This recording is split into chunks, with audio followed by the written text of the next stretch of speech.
Now that it started raining and my audio is shit, I'm going to try and record the intro to this video. So we need to work out now if this subframe mod is actually going to work or if I've just wasted the last 3 weeks of my life. To work out if it's actually going to be any good or not, I need to pull apart my daily driver, which means I can't get to work on Monday, but that's all right, I hate my job anyway.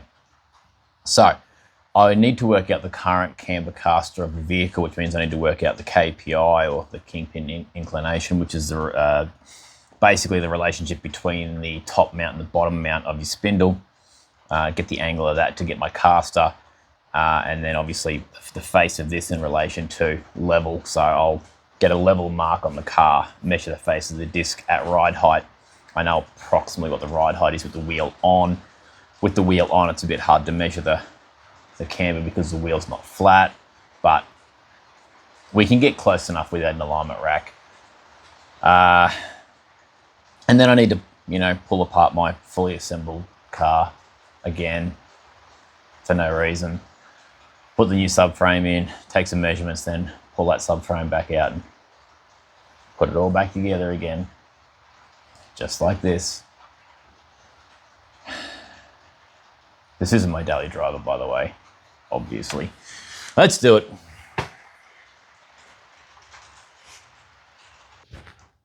Okay, we've got it sitting up on ramps now. The front end is all under its own weight. The back end is still jacked up, but that doesn't mean much. I confirmed with this the relationship between the brake disc, which is obviously a flat surface, and the tire as being, it's zeroed out completely. So as long as I avoid the tire bulge where it's sitting on there, and as long as I get this level up and down, I can get a measurement here, and I don't know what it's displaying at the moment, but I've measured it 3 or 4 times and I've gotten 1.8 degrees.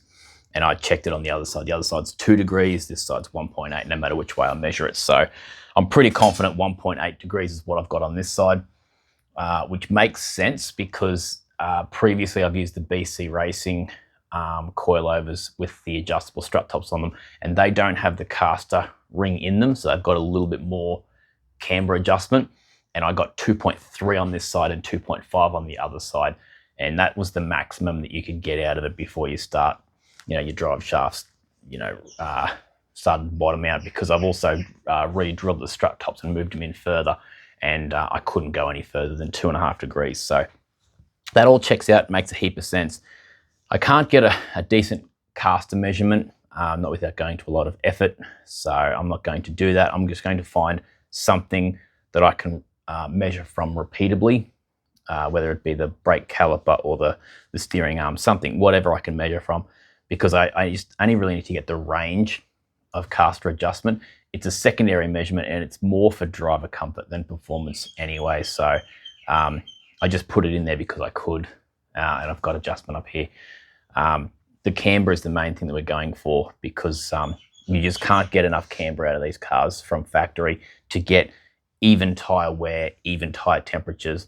And if you're not getting even tyre wear and tyre temps, it means that your contact patch mid-corner is not maximised. So if you've got maximum contact patch mid-corner, your tyre temps and your tyre wear are going to be even across the face of the tyre. So what the actual golden number is, I'm not 100% sure. I'm close. I think it's about 3.5 degrees. That's what I'm aiming for. Seems to be about that way with most cars.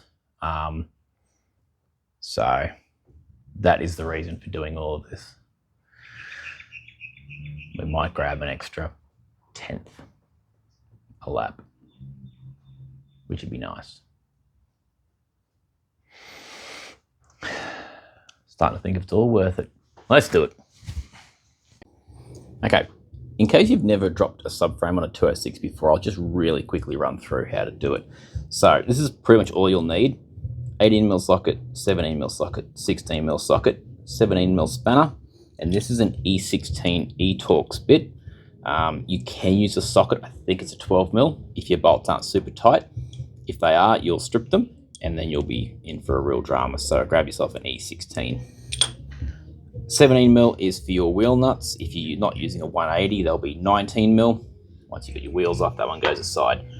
Pretty much everything here is 16. So I just removed the lower link of the sway bar, Out of here it's at 16mm, and if you don't have a rattle gun you'll struggle, but rattle that out and remove it.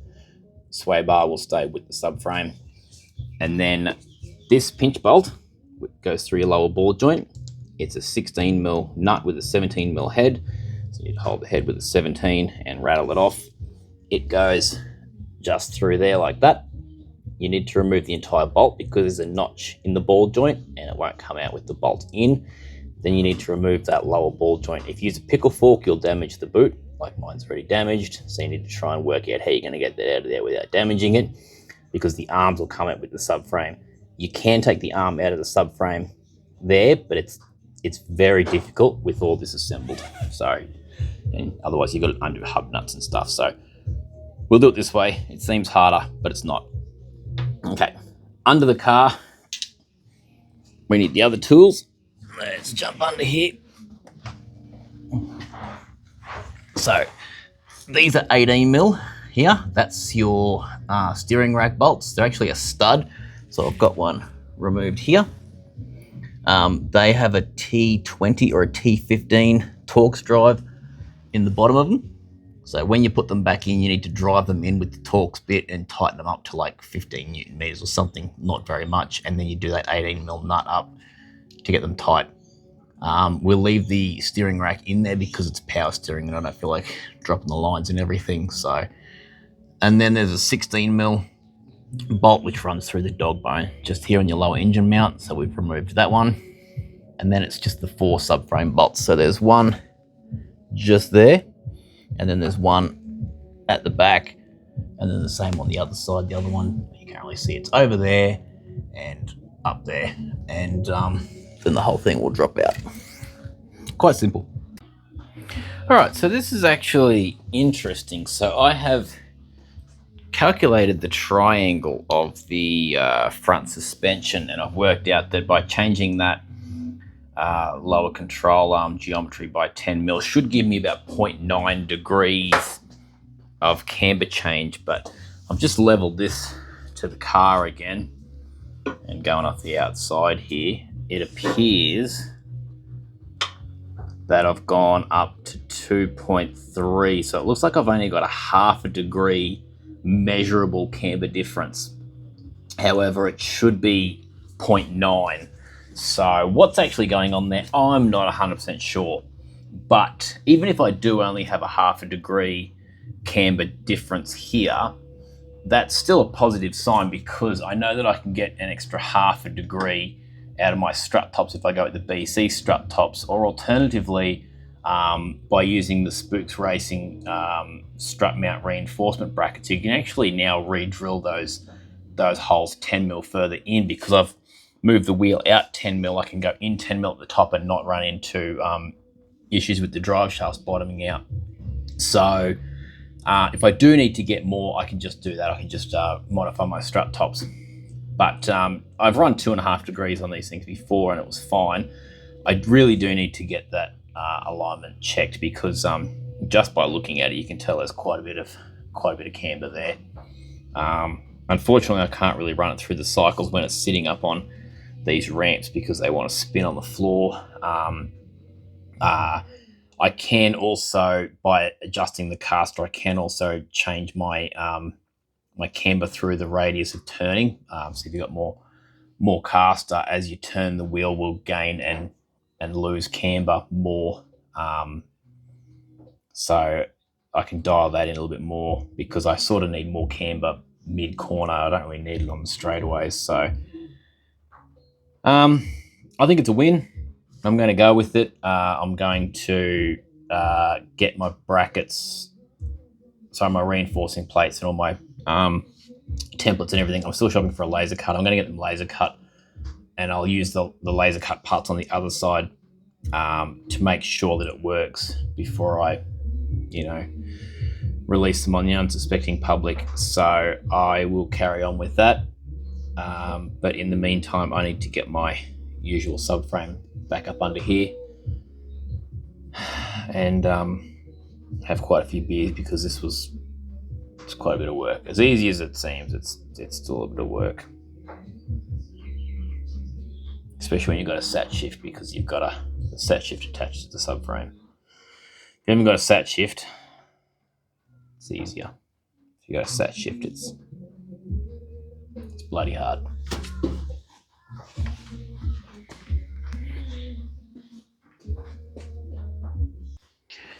Okay, so these results are interesting.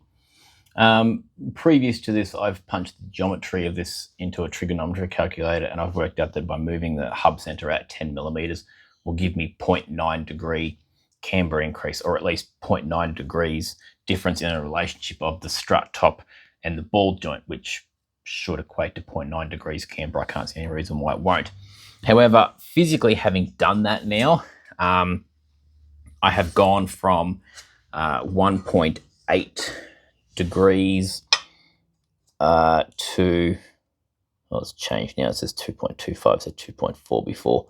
I've gone around and measured a few times, and I've gotten 2.4 seems to be the prevailing 2.3, 2.35. No, 2.35, whatever.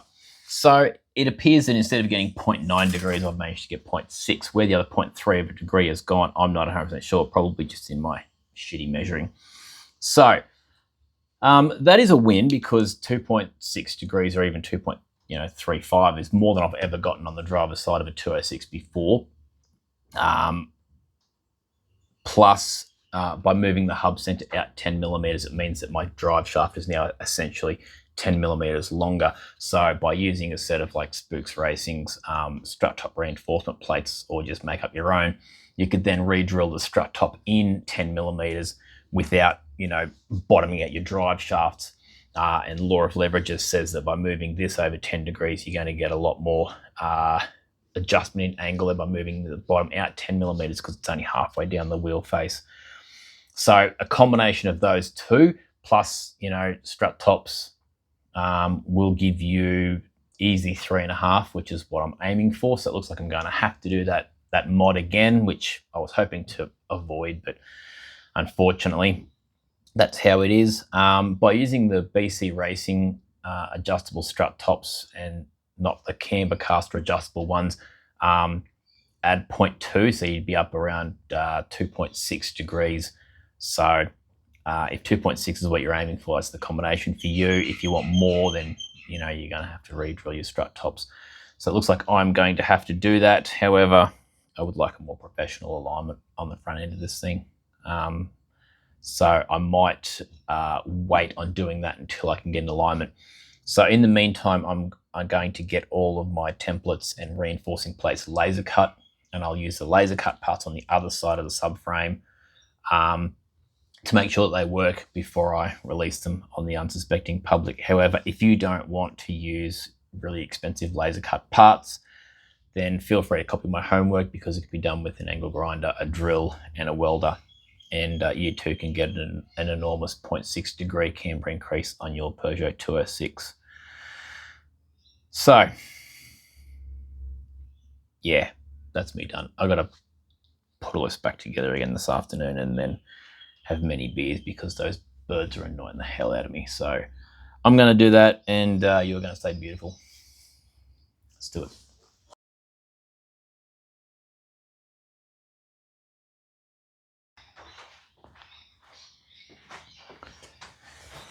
All right, now that it's stopped raining and the birds have come out again to ruin my audio, and the rain starts up again, whatever, we don't need good audio, it's not important. I'm going to try and record the intro to this video again. No, I'm not. I'm give up. I fucking give up. Whatever I've got's fucking fine.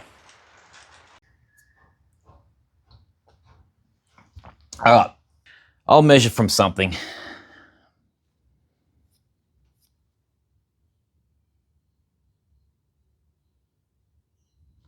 I'll work it out. I'll work it out. I'll work it out. Somehow. I don't fucking know what I'm doing.